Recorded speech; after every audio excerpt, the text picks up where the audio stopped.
Hello friends, welcome back to my channel.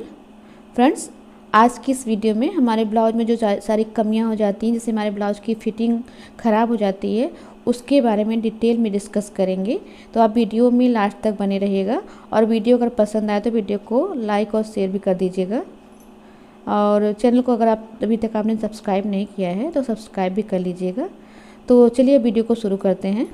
देखिए, यहाँ पे सबसे पहले हम लोग लंबाई के बारे में जानेंगे। जब भी हम लंबाई लेते हैं तो टोटल लंबाई में हम 1 इंच प्लस करते हैं मार्जिन का। तो यहाँ पर फोल्ड करने के लिए हमें पट्टी अलग से लगानी पड़ती है। अगर आप उसी में फोल्ड करना चाहते हैं तो लंबाई में आप 2 या 1.5 इंच एक्स्ट्रा लें, नहीं तो पट्टी पलट देना ही सबसे परफेक्ट होता है। आप देखिए, सबसे पहले हम ब्लाउज की लंबाई को मार्क करते हैं। तो हमने लंबाई 13 इंच रखी है। आप अपने साइज़ के अकॉर्डिंग लंबाई ले सकते हैं। अब यहाँ पे देखिए, आप चाहे तो मार्जिन का 1 इंच लें या 1.5 इंच, 2 इंच तक ले सकते हैं। अगर आप 1 इंच लेते हैं तो आपको पट्टी अलग से लेनी पड़ेगी, और अगर यहाँ पे आपने 1.5 इंच का मार्जिन लिया है तो आप पट्टी को इसी में पलट सकते हैं, अलग से पट्टी नहीं लगानी पड़ेगी। वैसे अगर आप पट्टी अलग से लगाते हैं तो परफेक्ट आता है। तो देखिए, हमारा मार्जिन हो गया। मार्जिन हमने यहाँ पे 1.5 इंच लिया है। 1.5 इंच अगर आप मार्जिन लेंगे तो ये मार्जिन आपके लिए इनफ होगा, इससे आपका ब्लाउज ऊपर नहीं चढ़ेगा। इसके बाद देखिए, हम ब्लाउज की चौड़ाई लेते हैं। तो जितनी भी आपकी चेस्ट होती है, ये देखिए, जैसे मान लीजिए कि हमारी चेस्ट 32 इंच है, तो 32 को हम देखिए इस तरह से फोल्ड करेंगे। 4 फोल्ड में हमने देखिए इंची टेप को इस तरह से 4 बार फोल्ड किया है। तो 32 का जो चौथाई आएगा वो 8 इंच आ रहा है। इसी तरह से आप किसी भी साइज़ को, जैसे 36 है तो आप उसे 4 बार फोल्ड करेंगे तो 9 आएगा। 38 है तो आप उसे 4 बार फोल्ड करेंगे तो 9.5 आएगा। तो इसी तरह से आप जितना भी आपका चेस्ट हो उसको 4 बार फोल्ड करिए, यानी चौथाई लीजिए। और आप मार्जिन हमेशा 1.5 इंच से ज़्यादा ही रखिए। 1.5 इंच से कम ना होने पाए। 1.5, 2, 2.5 तक रख सकते हैं, लेकिन 1.5 से कम ना रखें। तो ये हमारी चौड़ाई हो गई। आप किसी भी साइज़ में इसी तरह से मार्जिन रख सकते हैं, तो आपका मार्जिन कम नहीं पड़ेगा, क्योंकि ब्लाउज में थोड़ा ज़्यादा ही मार्जिन लेते हैं। अब देखिए, हम शोल्डर और आर्म होल पर आ जाते हैं। शोल्डर आर्म होल हमें कितना लेना है गले के अकॉर्डिंग, इसका वीडियो मैंने चैनल पर डाल रखा है, लिंक आपको डिस्क्रिप्शन में मिल जाएगा। आप चेकआउट ज़रूर कर लीजिएगा। जैसे शोल्डर 5, 5.25, 5.5, 6, 6.5 चेस्ट के अकॉर्डिंग लेते हैं। और यहाँ पे देखिए, हमारा चेस्ट 32 है, उसके अकॉर्डिंग हमने बॉडी से शोल्डर को नापा है। तो पूरा शोल्डर हमारा 13 इंच आ रहा है। अब उस शोल्डर को देखिए हमने इस तरह से हाफ करना है, तो यहाँ पे 6.5 इंच आ गया। तो जब हमारा गला 3 इंच तक होता है तो हम पूरा शोल्डर रखते हैं, और जैसे जैसे हमारा गला डीप होता जाता है हम अपने शोल्डर को कम करते जाते हैं। इस टॉपिक पे हमने वीडियो डाल रखा है फ्रेंड्स, आप प्लीज़ वीडियो को जाके देखिएगा। और यहाँ पे देखिए, पहले हमने पूरे शोल्डर को इस तरह से मार्क कर लेना है। अब यहाँ पे हमने 6.5 इंच मार्क कर लिया। तो देखिए, अब इसमें हम कम कैसे करते हैं डीप के अकॉर्डिंग। तो जैसे अगर आपको डोरी लगानी है तो आप जितना आपका शोल्डर है उसका हाफ करने के बाद उसमें से आप 2 इंच माइनस कर दें। और अगर आप डोरी नहीं लगाना चाह रहे हैं तो आप 2.5 इंच माइनस करें। जैसे जैसे आपका चेस्ट बढ़ेगा वैसे वैसे आपका शोल्डर भी बढ़ेगा। आप अपने शोल्डर में जितना भी आपका शोल्डर है उसका हाफ करें, चाहे किसी भी साइज़ का हो, उसमें से आप 2 या 2.5 इंच सीधे सीधे कम कर दें। तो जितना आपका आएगा उसी के अकॉर्डिंग आप शोल्डर को रखें। तो देखिए, यहाँ पे हम अपने शोल्डर में अगर हमको डोरी लगानी है तो हम 2 इंच कम करेंगे। बहुत ही ध्यान से समझिएगा फ्रेंड्स, क्योंकि शोल्डर गिरने का सबसे बड़ा कारण यही हमारा शोल्डर का मेजरमेंट होता है। तो यहाँ पे देखिए, हमने 2 इंच कम किया तो 4.5 इंच का हमारा शोल्डर आ गया 8 चेस्ट के अकॉर्डिंग, ये देखिए। और अगर हम डोरी नहीं लगाना चाहते तो हम 2.5 इंच भी कम कर सकते थे, यानी 4 इंच का शोल्डर भी ले सकते थे। तो यहाँ पे हमने 2 इंच कम किया है, तो शोल्डर हमारा 4.5 इंच आ गया है। अब देखिए, गले की चौड़ाई हमने यहाँ पे 2 इंच लिख रखी है। 32 में आप 2 या 1.25 रख सकते हैं। 34-36 में आप 2 इंच रखें, 2 या 2.25। 38-40 में आप 2.5 इंच रख सकते हैं। तो जैसे आपका चेस्ट बढ़ेगा आप उसी के अकॉर्डिंग अपने गले की ब्रॉडनेस बढ़ा सकते हैं। तो यही इतना ही आपको ध्यान रखना है कि आपका जितना भी शोल्डर है आप उसका हाफ करके उसमें से 2 या 2.5 इंच माइनस कर दें। जैसे आपका गला अगर डीप है तो इसको आप ध्यान रखेंगे तो आपका शोल्डर नहीं गिरेगा। तो देखिए, यहाँ पे हमने ये 4.5 इंच के शोल्डर से, आपको शोल्डर की पट्टी जितनी पतली रखनी हो आप पतली रख सकते हैं। आप इतना अगर आपने शोल्डर ले लिया तो आपका शोल्डर नहीं गिरेगा, चाहे आपकी शोल्डर की पट्टी पतली हो जाए या गला बड़ा हो जाए, इससे कोई फ़र्क नहीं पड़ता है। अगर आपने परफेक्ट शोल्डर का मेजरमेंट लिया है तो ये शोल्डर आपका कभी नहीं गिरेगा। आप कितनी भी डीप नेक ब्लाउज बना लें, ये फार्मूला आप विशेष करके ध्यान रखें फ्रेंड्स।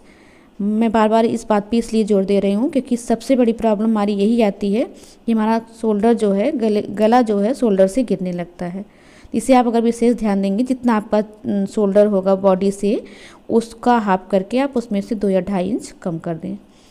और जितना अब यहाँ पे देखिए आर्म होल हमें कितना लेना है, जितना भी हमारा शोल्डर आया है डीप नेक के अकॉर्डिंग उसमें हम 1/2 इंच प्लस करेंगे आर्म होल के लिए।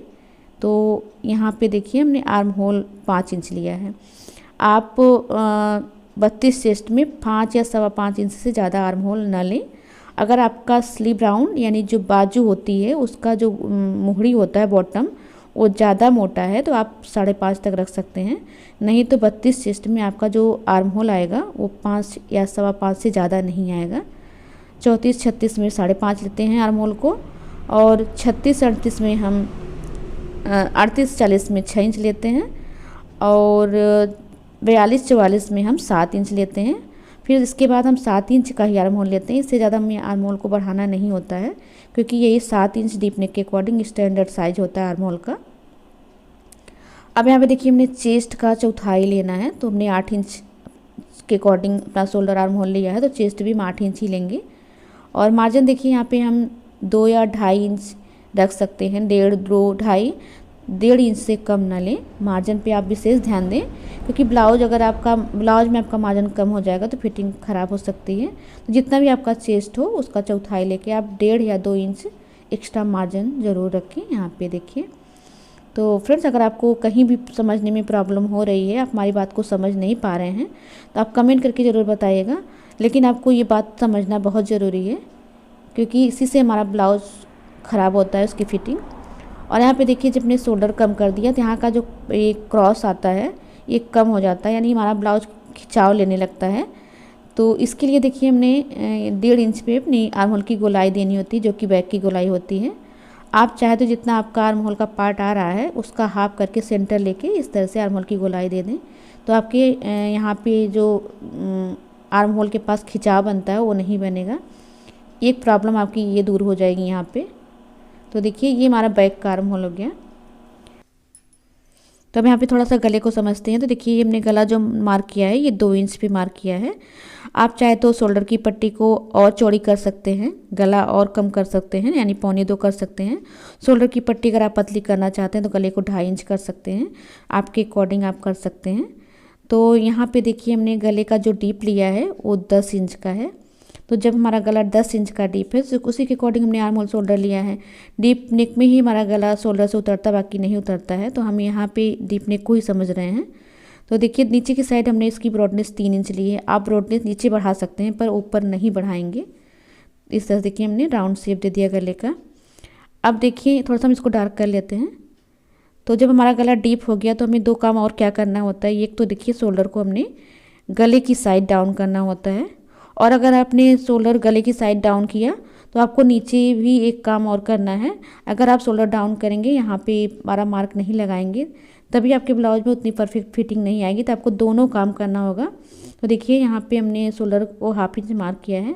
यहाँ का जो मार्क लगाएंगे तो अभी हमने यहाँ पे पहले टक्स लगा लेनी है कमर की।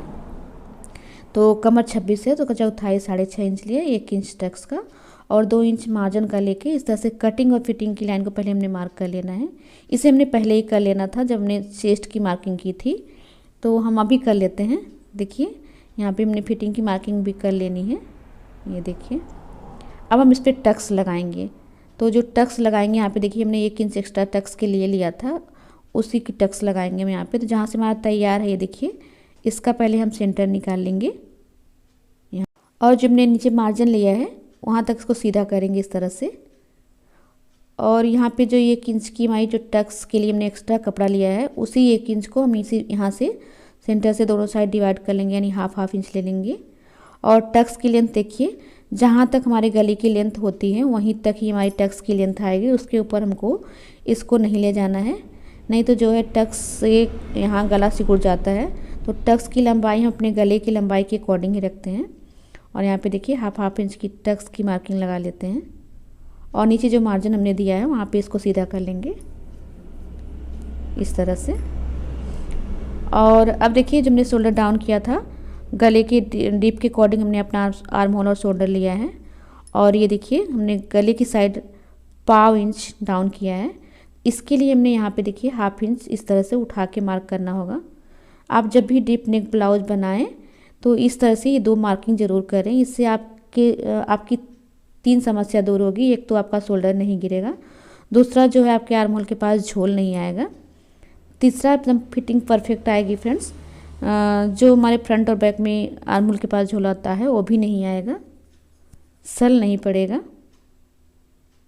तो ये 2 काम आप ज़रूर करें जब भी आप डीप नेक का ब्लाउज बनाएं। आप डोरी नहीं लगाएंगे तभी आपका ब्लाउज एकदम परफेक्ट आएगा, अगर ये 2 मार्किंग आप कर लेते हैं। तो यहाँ पे देखिए हमने डीप नेक के अकॉर्डिंग आपको बैक पार्ट की मार्किंग बता दी है। बैक पार्ट की मार्किंग यही मार्किंग सभी ब्लाउज में चलती है, चाहे आप 4 टक्स का ब्लाउज बनाएं, कटोरी ब्लाउज बनाएं, कोई भी मॉडल का ब्लाउज बनाएं, बैक पार्ट आपका एसटीज ही रहता है डीप नेक के अकॉर्डिंग। जो भी चेंजिंग होती है वो फ्रंट पार्ट में होती है। तो देखिए फ्रंट पार्ट में जब हम फ्रंट पार्ट की मार्किंग करते हैं तो लेंथ हम फ्रंट की अलग अलग लेते हैं। जैसे कि अगर आप 4 टक्स की ब्लाउज बना रहे हैं, शादी ब्लाउज, तो 1 इंच एक्स्ट्रा लेंगे, बेल्ट वाली बना रहे हैं तो 1.5 इंच एक्स्ट्रा लेंगे, कटोरी की ब्लाउज बना रहे हैं तो भी आप 1 इंच एक्स्ट्रा लेंगे। तो इसमें हम फ्रंट की मार्किंग नहीं करेंगे क्योंकि फ्रंट का जो पार्ट होता है अलग अलग मॉडल का होता है। तो हम यहाँ पे कोई ब्लाउज़ की कटिंग नहीं करेंगे फ्रेंड्स। सिर्फ हमने यहाँ पे ब्लाउज़ की समस्याओं के बारे में जानना था कि ब्लाउज में हमारी कितनी प्रॉब्लम आती है जिससे हमारी ब्लाउज़ की फिटिंग ख़राब हो जाती है, इसे हमने जाना है। अभी हम एक काम और कर लेते हैं कि देखिए यहाँ पे हम फ्रंट की गहराई भी दे देंगे। तो बैक की गहराई हमने 1.5 इंच पे दी है, फ्रंट की जो हम गहराई देंगे वो 1 इंच पे देंगे। इतना अगर आप कर देंगे तो आपका ब्लाउज एकदम परफेक्ट फिटिंग के साथ तैयार होगा, ना शोल्डर गिरेगा ना आर्म होल के पास सल आएगा। तो आई होप फ्रेंड्स आपको वीडियो पसंद आया होगा। वीडियो पसंद आया तो वीडियो को लाइक और शेयर भी कर लीजिएगा। चैनल को सब्सक्राइब करके बेल आइकन को प्रेस कर दीजिएगा ताकि आपको नोटिफिकेशन मिलती रहे। Thank you.